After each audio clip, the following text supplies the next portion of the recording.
जय हिंद दोस्तों, स्वागत है एक और रिएक्शन वीडियो में। मैं हूं शैलेश। आज का ये जो वीडियो है वो अनम शेख का वीडियो है। वीडियो का टाइटल है शेख visit India's Kashmir, dedicated song to India, Hare Hare Krishna. चलिए देखते हैं कि शेख साहब ने कैसे गाना गा के डेडिकेट किया है इंडिया को। शुरू करते हैं वीडियो को।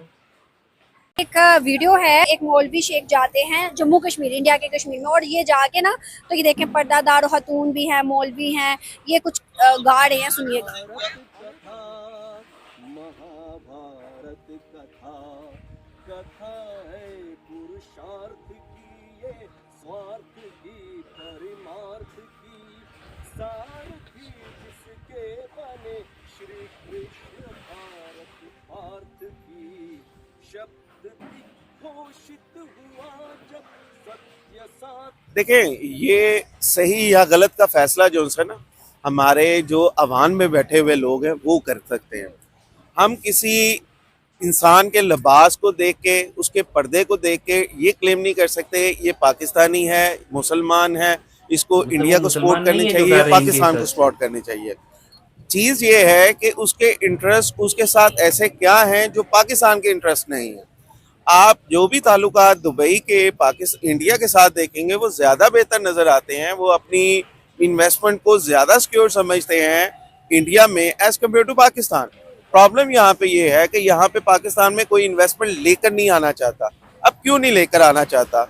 अब हमारे यहाँ पे माफिया ऐसे हैं जो सबसे पहले ये कहते हैं कि आप हमें परसेंटेज कितनी देंगे तो हम आपको यहाँ पे बिजनेस करने का मौका देंगे। दूसरी बात, परसेंटेज अगर तय हो भी जाती है तो उनको क्या सिक्योरिटी यहाँ पे मौजूद है कि अगर वो यहाँ पे इन्वेस्टमेंट लेकर आते हैं तो उनको यहाँ पे जो भत्ताखोर हैं, कमीशन उसने अलहदा दे दी, भत्ताखोर, सिक्योरिटी। और तीसरी बात जो सी है, इंफ्रास्ट्रक्चर यहाँ पे, क्या आप उनको सस्ती बिजली दे सकते हैं? यहाँ पे सस्ती लेबर तो मिल जाएगी, यहाँ के लोगों को रोजगार तो मिल जाएगा। क्या यहाँ पे सस्ती बिजली, सस्ता रॉ मटेरियल उनको मिलके क्या वो यहाँ पे इस काबिल कर सकते हैं कि वो एक्सपोर्ट अपनी बढ़ा सके? तो मेरा ये है कि अगर जो भी है, इन तमाम चीज़ों को हमारे जो वज़ीर हमारी खारजा पॉलिसी है वो इतनी अच्छी होनी चाहिए, हमारे सफारती ताल्लुकात इतने अच्छे अच्छे होने चाहिए कि अगर वो इंडिया को सपोर्ट करते हैं तो पाकिस्तान को सपोर्ट करें। तो पाकिस्तान को अपना एक अच्छा इमेज जो सा है दुनिया में दिखाना चाहिए अपनी इन्वेस्टमेंट के हवाले से, जो यहाँ पे लोग आएँ और आके अपने आप को सिक्योर और फील फ्री समझ सके। बिल्कुल सही सर, आपकी बात से एग्री करती हूँ मैं। क्या वजूहत है कि हिंदुस्तान ने ऐसा एतमाद डेवलप किया? क्या उनमें ऐसी क्वालिटी है कि वो आज दुनिया में सराहे जाते हैं? कहने को तो वो सेकुलर हैं, मतलब हर तरह का मजहब है, हम तो मुसलमान हैं, हमारी पॉलिसीज भी अच्छी होनी चाहिए, लेकिन क्या वजूहत है कि उन्हें दुनिया सराहती है? उनकी ख्वाजा पॉलिसीज आपको ये देखें, आईफोन वहां पे जाके जो सा ऑपरेट कर रहा है, कितनी फ्रेंचाइजीज वहां पे लॉन्च हो रही हैं, वो देखें प्रोटेक्शन दे रहे हैं। आप यहाँ पे प्रोटेक्शन नहीं दे रहे। आप जब तक यहाँ पे प्रोटेक्शन नहीं देंगे, आपकी प्रोटेक्शन नहीं होगी। आप सारा तो चाइना पे डिपेंड करने लग गए हैं। अब चाइना को डिपेंड करते करते चाइना को आपने अपनी सियासी इंफ्रास्ट्रक्चर, अपनी सियासी इंतशार में आपने चाइना को पीछे कर दिया। आपका चाइना जैसा दोस्त पीछे हो रहा है तो आपकी दुनिया के कौन से लोग यहाँ पे आने चाहिए? इवन तो आपका सऊदिया नहीं आने को खुश, यहाँ पे आपका ईरान आने को खुश नहीं है, उसने अपनी पाइपलाइन बिछा दी। तो मैं इस चीज को नहीं समझता कि कौन किसको क्या डेडिकेट कर रहा है। बहुत अच्छा डेडिकेट कर रहा है। हाँ, आप इतने काबिल बने कि आप इतने काबिल बन सकते हैं, बन के दिखाएं और दिखा के आप अपनी इन्वेस्टमेंट भी यहाँ पे लेके आए और अपने लिए अपने यहाँ पे सॉन्ग भी बनाएं। आप किसी भी इंडिया के वो लाल वो साधु को यहाँ पे लिबास बना दे, मुझे साधु का लिबास बना के मुझे गाने जितने मर्जी करवा दे पाकिस्तान के, मैं आपको यहाँ पे जो पाकिस्तान जिंदाबाद के भी नारे लगा दूंगा। जितने पेड लोग हैं, ये तो पेड चीजें हैं। आप किसी भी दाढ़ी वाले को बुर्का पहना के इंडिया के लिए सॉन्ग गवा। आप लोग सोच रहे हैं, समझ रहे हैं कि ये क्या बोल रहे हैं? ये बोल रहे हैं कि स्क्रिप्टेड है, पेड है, पैसा दे के उनसे ये गवाया गया है। भाई, आपको लगता है कि नॉलेज नहीं है हिंदुस्तान के बारे में? जब महाभारत और रामायण जैसे सीरियल चला करते थे ना, तो कर्फ्यू टाइप का हो जाता था। गली मोहल्ले में से कहीं लोग दिखाई नहीं देते थे, सब टीवी के आगे बैठे होते थे, ट्रेन तक रुक जाया करती थी, सब लोग देखते थे, सिर्फ हिंदू ही नहीं मुसलमान लोग भी देखते थे। और हाँ, उससे भी खूबसूरत चीज़ आपको बताऊं, जो अर्जुन का रोल जिसने किया है ना महाभारत में, वो एक मुस्लिम है, फिरोज खान। जाकर गूगल कर लीजिएगा। 100 करोड़ के हिंदुओं के देश में क्या अर्जुन का रोल करने के लिए कोई हिंदू नहीं मिल सकता था? मिल सकता था, आसानी से मिल सकता था। लेकिन हम लोग ऐसा नहीं सोचते हैं ना, हम लोग ऐसा नहीं सोचते हैं। कोई भी करे क्या, उससे क्या हो गया। यहाँ तक कि ये जो महाराणा प्रताप सीरियल है ना, उसमें उनका बचपन का जो किरदार है एक मुस्लिम ने निभाया है, फैजल ने। क्या 100 करोड़ के हिंदुओं के देश में ये रोल निभाने के लिए भी कोई हिंदू नहीं मिल सकता था? जो हमारे लेजेंड हैं, जिनसे अकबर डरता था, कभी सामने नहीं आया, उनका रोल निभाने के लिए क्या हम लोग किसी हिंदू को नहीं हायर कर सकते थे? कर सकते थे, लेकिन हम लोग ऐसा सोचते ही नहीं है ना। आप लोगों के यहाँ बता दीजिए कि कोई भी धार्मिक सीरियल अगर बने तो उसमें किसी हिंदू को लीड रोल मिल सकता है क्या? लीड रोल तो छोड़िए, रोल ही नहीं मिलेगा। ये कोई बड़ी बात नहीं है।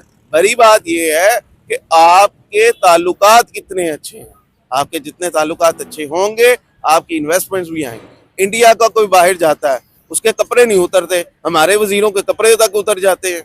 तो ये आपकी खारजा पॉलिसी का सबसे बड़ा मसला है, ये किसी सॉन्ग का मसला नहीं है। मैं कहता हूँ बहुत अच्छा किया उन्होंने, उनके लिए गाना गाया। पाकिस्तान को अगर शर्म है, नहीं पाकिस्तान नहीं, सॉरी मैं अपने अल्फाज वापस लेता हूँ। हाँ, अगर यहाँ के हुक्मरानों को शर्म है तो वो इस तरह का अपना इमेज क्लियर करें, अपना इमेज इतना पुख्ता बनाएं कि हम लोग जो है पाकिस्तान के गाने गाएं और बाहर की दुनिया पाकिस्तान के गाने गाए, पाकिस्तान जिंदाबाद। बहुत अच्छा लगा सर, बहुत अच्छा आपने जवाब दिया। Thank you so much. हमारे तो हिंदुस्तान के साथ ताल्लुक जो है वो शुरू से खराब है। सर क्यों खराब है? बेसिकली बात ये है कि हिंदू जो लोग हैं वो मुसलमानों को अच्छा नहीं समझते। शुरू से ये पॉइंट जो है ना, पाकिस्तान और हिंदुस्तान बनने से पहले की जो है ना ये पोजीशन है, ये चल रही है और ये अभी तक चल रही है और ये चलती रहेंगी, ये खत्म नहीं हो सकती। क्या मुसलमान हिंदू को अच्छा समझता है? मुसलमान तो अल्हम्दुलिल्लाह, मुसलमान तो मैं ये समझता हूँ कि बेशक ये बात सच है। मुसलमान जो कौम है वो हर मजहब को अच्छा कहती है, लेकिन हिंदू वो वाहिद कौम है कि जो मुसलमान को क्या, वो किसी भी कौम के फर्ज को अच्छा नहीं समझती। तो आप ये कह सकते हैं अभी के हिंदू मेरा भाई है? नहीं, बेसिकली इंसानियत के नाते अगर देखा जाए तो एक इंसान होने के नाते हम हिंदू को अपना भाई कह सकते हैं। अदरवाइज वैसे कोई मतलब इसके अलावा कोई वजूहात नहीं है कि आप उन्हें अपना अभी तो भाई कह सके। अभी तो आपने कहा है कि हम हर मजहब को बहुत ज्यादा अच्छा समझते हैं, तो फिर हम हिंदू को अपना भाई भी तो कह सकते हैं। देखे ना, हमारे मजहब में तो ये चीज है कि हमारा मजहब तो माशाल्लाह आपको पता मुसलमान है, हमारा दीन इस्लाम है। और इस्लाम के अंदर तो हमारे नबी पाक सल्लल्लाहु अलैहि वसल्लम ने भी फरमाया है कि दुश्मन को भी तुम भाई कहो। तो इसके अलावा, इसके बावजूद जो है ना, वो हिंदू कभी भी मुसलमान का दोस्त या भाई नहीं हो सकता। मतलब कि मेरी समझ में नहीं आता है कि कितने तरीके की इस्लाम मतलब कि पढ़ते हैं ये लोग। इस्लाम की एक ही किताब है या ये अलग अलग किताब है? एक तरफ तो ये बोल रहे हैं कि नबी ने कहा है कि दुश्मन को भी भाई कहो, लेकिन दूसरी तरफ जब निब्रा जी ने कहा कि ठीक है हिंदू को भाई कहो तो नहीं कह सकते। एक तरफ ये बोलते हैं कि इस्लाम धर्म जो है सारे धर्मों को आज़ादी देता है, इसीलिए पाकिस्तान से सारे धर्म जो है ख़त्म हो गए हैं, क्योंकि उन लोगों ने इतनी आज़ादी दे दी है ना तलवार और गोली से, और उनकी बहन बेटियों को उठा के, कि सारे धर्म जो है गायब हो गए हैं पाकिस्तान से। बस कुछ परसेंटेज बच गए हैं, गिने चुने। और हिंदू जो है ना वो सारे धर्मों को सताते हैं, ठीक है, सब पे जुल्म करते हैं हिंदुस्तान में, इसलिए वो लोग खूब बहुत ज़्यादा ग्रो कर रहे हैं। नबी बोलते हैं कि दुश्मन को भी भाई कहो, ठीक है, लेकिन ये कह नहीं रहे हैं। इसका मतलब ये है कि इस्लाम को ये फॉलो नहीं कर रहे हैं, इस्लाम को ये फॉलो। बिल्कुल सही, बहुत अच्छा लगा। Thank you so much. असल में ये है ना, पाकिस्तान रिसेंटली देखा जाए तो पॉलिटिकली पूरी दुनिया से आइसोलेटेड है, क्योंकि हमारी जो गवर्नमेंट पिछले मतलब 2-3 साल से जिस तरह मतलब हमारी एक प्रिकेरियस सिचुएशन है, कोई दुनिया हमें मुंह लगाने को तैयार नहीं है। हमारी कोई मतलब डिप्लोमेटिक हमारी कोई पावर ही नहीं है, किसी दुनिया में कोई हमारे सुनने को तैयार नहीं है। एक तो हम मकरूज भी हैं क्योंकि हमारे कोई पॉलिटिकल स्टेबिलिटी भी नहीं आ रही, जिस तरह इन्फ्लेशन रेट बढ़ है, मतलब हमारी कोई औकात नहीं है। दूसरी तरफ अगर देखा जाए तो सऊदी अरब हो गई या मिडिल ईस्ट के जितने अरब कंट्रीज है, उनके सारे मफादात जो उनसे है ना, जो सुपर मतलब पावरफुल कंट्रीज के साथ जिनकी इकोनॉमी GDP स्ट्रॉन्ग है, ये जैसे यूरोपियन कंट्रीज हो गया, इंडियन जो आजकल जाहिर सी बात है पूरी जो मार्केट जो दुनिया की है उसका हब बनता जा रहा है, तो इंडिया के बगैर कोई भी मतलब उसके आसपास के कंट्रीज चाहे अफगानिस्तान हो, कश्मीर हो, कोई आगे नहीं चल सकता। पाकिस्तान की उनको ऐसा ज़रूरत नहीं है अभी, क्योंकि पाकिस्तान की कोई इस तरह वैल्यू नहीं है। तो जाहिर सी बात है सारे इंडिया के साथ एक दूसरे के साथ ट्रेड करते जा रहे हैं। इवन ईरान और सऊदी अरबिया जो जिनकी मतलब चांसेस ही नहीं थी मतलब दोबारा दोस्ती हो सकती, अगर वो दोस्त बन सकते हैं तो पाकिस्तान क्यों नहीं मतलब किसी के साथ पाकिस्तान की नहीं बन सकती। तो जाहिर सी बात है अरब हो गया, उनकी मतलब जो मतलब वहाँ पे इन्वेस्टमेंट आगे पीछे जो हो रही है इंडिया के साथ, स्पेशली IT मार्केट हो गया, दूसरे जो फील्ड्स हो गए, उनकी बहुत ज़्यादा ताल्लुकात है और उसके बगैर वो चल नहीं सकते। और जाहिर सी बात है आगे उनको पावरफुल बनने के लिए एक दूसरे के सहारे की ज़रूरत है। तो वो इंडिया चाहता भी यही है, पाकिस्तान को आइसोलेट करके मुस्लिम जो जितने कंट्रीज है स्पेशली अरब हो गया, तो उनको साथ अपने मिला के। इंडिया अगर चाहे और पाकिस्तान की हरकतें ठीक हो, पाकिस्तान के पॉलिटिशियन, पाकिस्तान की आवाम, पाकिस्तान की कारकर्दगी ठीक हो, इंडिया जितना मर्जी चाहे पाकिस्तान को कौन छोड़ेगा। अगर पाकिस्तान खुद अपने आप को मतलब पॉलिटिकली स्टेबल करे तो कोई पाकिस्तान को कुछ नहीं कर सकता। जिस तरह पाकिस्तान की जियो पॉलिटिकल स्ट्रेटेजी है ना, मतलब लोकेशन है दुनिया में, तो उस हिसाब से पाकिस्तान स्ट्रांग कंट्री है। चाइना को हमारी ज़रूरत है, पहले सोवियत यूनियन को हमारी ज़रूरत थी, अमेरिका को हमारी ज़रूरत थी, सब ने हमको यूज़ किया, हम लोग उनकी जंग में कूदे। अभी सबसे ज़्यादा हमारा नुकसान हुआ इन चीज़ों में, हमारे लोग शहीद हुए, हमारी इकनॉमी को नुकसान हुआ। पाकिस्तान ने फिर भी नहीं सीखा इन चीज़ों से। अगर हम बाहर निकल के आए, वो नज़र तो नहीं आ रहा जिस तरह सिचुएशन नहीं है। लगता कि हमें जरूरत है इस टाइम दुनिया की जो रिलेशनशिप है, दुनिया की चीजों की, दुनिया के साथ अच्छे ताल्लुकात बिल्ड करने की, आपको नहीं लगता कि हमें जरूरत है इस टाइम, बहुत जरूरत है। बहुत ज़्यादा ज़रूरत है। आजकल के दौर में अमन के बगैर कुछ भी नहीं हो सकता है। आजकल जिस तरह इसराइल और फ़लस्तीन का कन्फ्लिक्ट है, वो भी अमन के बगैर पॉसिबल नहीं है। कश्मीर बेसिकली हम लोग मैं गिलगित बल्चिस्तान से हूँ, तो हम कश्मीर में आते हैं ना, कश्मीर खास में, उसमें भी हमारा मौक़िफ़ यही है, जिस तरह भी हो इसको डायलॉग के ज़रिए इसको कवर कर लिया जाए। चाहे सियाचिन का इशू हो, कारगिल वाला आगे पीछे LOC का जितना इशू है उसको हल कर लिया जाए और आवाम के मतलब उनके अपने मफादात के मुताबिक उसको सोल्व कर लिया। सहूलियात उधर के कश्मीर के पास है या इधर के कश्मीर और गिलगित के पास है? हम लोग तो यहाँ पे एज ए सिटीजन कंसिडर ही नहीं करते ना पाकिस्तान। हम लोग वहाँ के जो हमारे जो लोग हैं उनसे भी राब्ते में, तो उनको मतलब हर चीज़ से मतलब सब्सिडी भी है, एजुकेशन के हवाले से भी बहुत ज़्यादा इनको सपोर्ट करते हैं। इंडिया में जाहिर सी बात है, इंडिया को पता है अगर इन लोगों के साथ हमने थोड़ी ज्यादती की तो इन्होंने आगे तहरीक चलानी है, इन्होंने निकल जाना है। पाकिस्तान को इस चीज़ की परवाह नहीं है। अभी रिसेंटली गिलगित में देखे ना, ज़मीनों पे कब्जे हो रहे हैं, हमारे ऊपर मतलब गंदम सब्सिडी ख़त्म की जा रही है और बहुत सारे मतलब हमारे मादनियात वगैरह हो गए, हमारे जो जितने वहाँ से टैक्स कलेक्ट होते हैं वो अपने ऊपर यूज़ कर रहे हैं। पूरे हमारे गिलगित बल्चिस्तान के जो कह सकते हैं ना बजट, वो लाहौर के मतलब हाफ से भी हाफ है। मतलब पाकिस्तान का एक शहर और हमारा पूरा प्रोविंस जो है मतलब उसके बराबर में नहीं है। और वहाँ देखो ना, वहाँ श्रीनगर को स्मार्ट सिटी कहा जा रहा है, वहाँ पर सऊदी, दुबई, अमार कंपनी आ गई और पता नहीं कौन कौन सी इन्वेस्टमेंट जा रही है, और वहाँ पर मेट्रो चल गई, वहाँ पे ऑरेंज लाइन चल गई, वहाँ पे एयरलाइन बन गई, वहाँ पे ट्रेन सिस्टम आ गया, और यहाँ पर कश्मीर और गिलगित में नॉर्मल हमने देखा ही नहीं। कुछ भी नहीं है। आप एक चीज़ से अंदाज़ा लगाए ना, रिसेंटली श्रीनगर में G20 कॉन्फ्रेंस हुआ, पूरी दुनिया के जो टॉप की लीडरशिप उधर आए। ये इतनी बड़ी कॉन्फ्रेंस है ना, पाकिस्तान में इस तरह के सोच भी नहीं सकते। अभी गिलगित बल्चिस्तान में स्पेशली कुछ भी नहीं हो सकता। पाकिस्तान में कोई आएगा बड़ा लीडर? पाकिस्तान में नहीं आ सकता। श्रीनगर में G20 हो गया, मतलब उसमें वो लोग IPL में भी हो गए, उनकी यूनिवर्सिटीज़ में स्टूडेंट को जिस तरह मतलब वो लोग फंड। जम्मू कश्मीर के 10 जो लड़के हैं वो IPL के लिए जा रहे हैं 2024। जी, वो हर तरह से सपोर्ट करे। वो चाह रहे हैं जितने भी मुसलमान है जम्मू साइड पे या कश्मीर साइड पे, उनको अपनी तरफ मिला ले, हर तरह से फंडिंग करके जो भी हो, और होना भी ये चाहिए ना।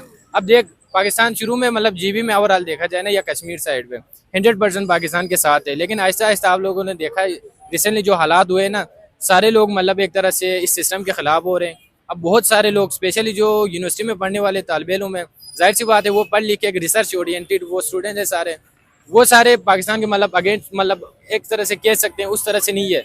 जो पहले से हमारे एक जो स्टोरी चल रही थी पाकिस्तान के साथ, मतलब लव अफेयर वाला कह सकते हैं, वो एक फेक मतलब वो प्रूव हो रहा है।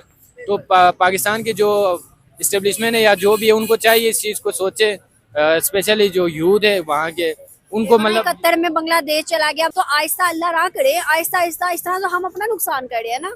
ये चीज़ है। मैं मतलब जब भी पोस्ट करता हूँ आगे पीछे, मैं ये चीज़ कहता हूँ 71 में बांग्लादेश चला गया, पाकिस्तानियों ने उनको पता नहीं क्या क्या कहा, बंगाली ये बंगाली वो, बाद में पता चला मतलब उनके साथ जुल्म हुआ है, किताबें लिखी, आइडिया हो गया लोगों को। अभी सियाचिन की हमारी ज़मीनें निकल गई। अभी अफगानियों को देख, मतलब एक तरह से हम उनके जंग में कूदे, हमने अड्डा फराहम किया, उन पे हमले किए, 20 साल उनके मतलब कत्ल व गारत हुई। फिर अभी हम कह रहे हैं अफगानी आरामी ये वो, हमने जुल्म भी उन पे किया है, हम ऊपर से मतलब चाह रहे हैं उनसे हम हमदर्दी भी ले, वो हमसे प्यार भी करे, इस तरह कैसे हो सकता है?